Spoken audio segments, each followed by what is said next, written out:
Now, for every horror story that emerges from Syria, there is a man, a woman, or a child who suffers. Only we don't often get to see the daily reality of those lives, of the childhoods that have been robbed. Few foreign journalists can get there. And so it takes people like the British Syrian journalist Rami Jarrah and the team from the media agency that he co-founded to bring us stories like Jihad's, the little boy from Idlib whose days are divided between trying to get to school and hiding from airstrikes.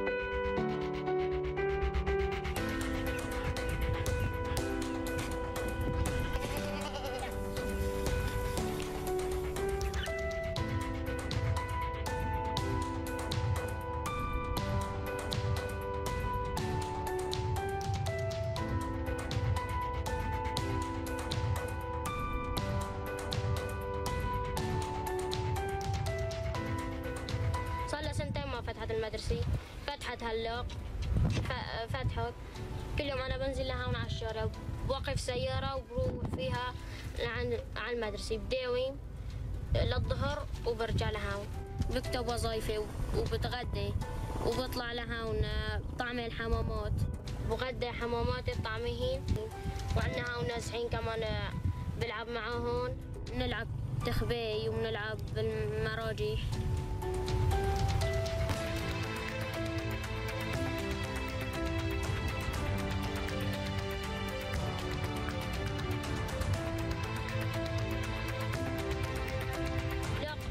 نطلع برا هالبلد أنا بخاف من الطيارة وقت بروح على المدرسة ما بصدق أي ما تيجي لهون الطيارة على طول بتضرب من نسمع صوتها بنجي بنتخبى كلنا بهاي المغارة هون.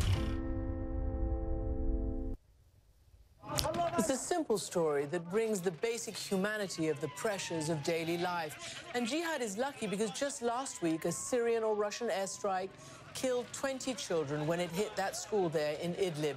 Western intelligence now says that Russia could be within days of a full-scale military assault on Aleppo. I spoke to journalist Rami Jarrah about the state of the people there now. Rami Jarrah, welcome to the program. Thank you, Christian. We read, and there's huge headlines, that the Russians are preparing a massive bombardment of Aleppo to seize advantage while the US and others are concerned with the election, etc. What are you hearing from your reporters on the ground in besieged eastern Aleppo? What we're hearing now is that there is a ceasefire of some sort where air raids are not being carried out. This is what the Russian government is portraying, but this is not true. The attacks have continued by the Syrian regime and by the Russians continuously on a daily basis. And this has been acknowledged even by the Syrian regime through its own state media, that the Syrian regime continues its attacks on these areas. Can I play you something, because you just described what the Russians and the Syrians say, that they say they're only targeting terrorists. Channel 4 has been in Damascus. There's a big sort of a trip planned with a UK parliamentary delegation, and quite a few journalists have managed to get in as well. And Channel 4 doorstepped the Syrian foreign minister about what was going on in Aleppo. Listen to what he said, and then we'll talk about it. People have seen many images from East Aleppo that appear to show hospitals having been hit, schools having been hit, civilian casualties in horrifying numbers. What is your view of these videos? Do you say these are all made up? You are from TV and you know how to make them up. So you do think they're all false? Yes, because we never shelled civilian. We are aiming only armed group. So Rami, I see you smiling ruefully. Yeah. How do you cope with the fact that the Russians and the Syrians simply tell the world that they are not shelling civilians, as you just heard? Christiane, I'm laughing, but I'm disgusted, because this is the sort of thing that Syrians have gone through for years. We're not talking about these 5 years of war in Syria. We're talking about 50 years of dictatorship, where the government can say whatever it says. We have a saying in Arabic which would translate to lie, lie, lie again, and then eventually someone's going to believe you. And that is the tactic, strategy of the Syrian regime, that no civilians are being targeted. It is ridiculous to claim such. We have 500,000 civilians that have been killed in Syria throughout the conflict. The majority of those civilians, the vast majority, were killed through use of airstrikes. We're talking about use of indiscriminate weapons such as napalm, phosphorus, chlorine, barrel bombs. This man is a liar. This man, his whole government, are used to the art of deception. The only difference between their government and the Nazi regime is that these people have learned the art of deception. And it's the fact that they are able to deceive the whole world into believing in some way or another that they have some legitimacy only makes them legitimate as opposed to the likes of Adolf Hitler. There is no difference. If we look at the numbers, if we look at the tactics, if we look at the weapons that are being used, if we look at the themes of torture that have been used, over 5,500 victims who have been documented in pictures one by one, 12,000 pictures that were presented by Caesar, who is codenamed, and presented in a number of countries now and in a US court of law.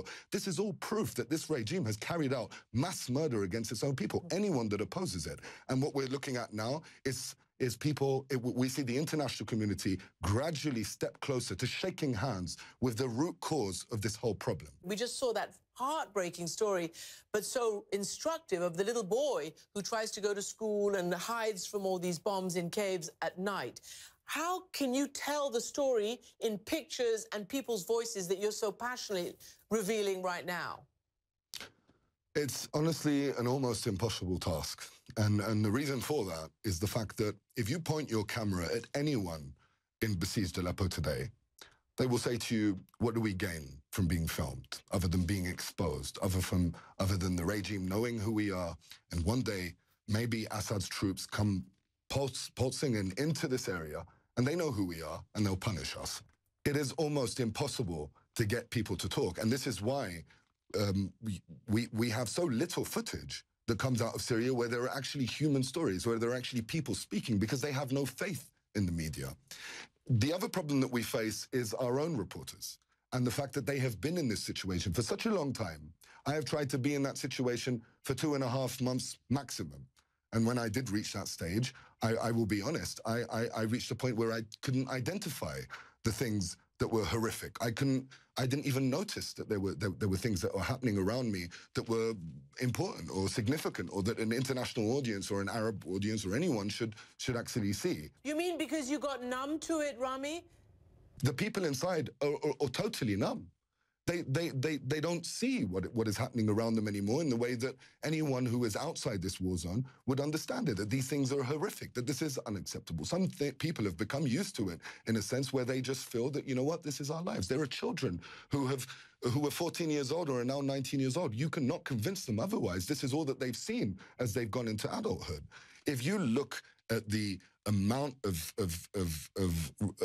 oppression that has been used and all the evidence that is there to show for that, I don't see how we would expect that people would remain in their straight minds. Right now, the offensive that has been launched by the rebels against the Syrian regime to break that siege of Aleppo and free 300,000 people, it is being led by groups that are considered radical groups. It is being led by people that are considered a bit fundamental. And what I would ask is, in 9/11, when there were attacks on the two buildings, that horrific attack that killed 3,000 people, I remember explicitly George Bush going into Congress and actually praying. And this is what is happening in Syria, but this is happening on a daily basis. Every day, people are praying that God is going to save them because they have no faith in the international community.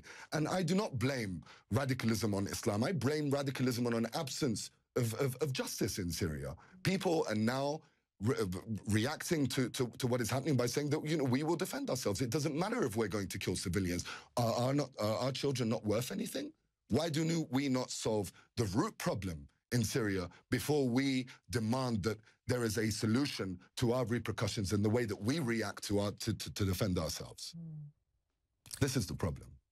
Well, Rami Jarrah, we really appreciate you being here and giving us that really impassioned and important perspective from the ground. Thank you. Thank you, Christian.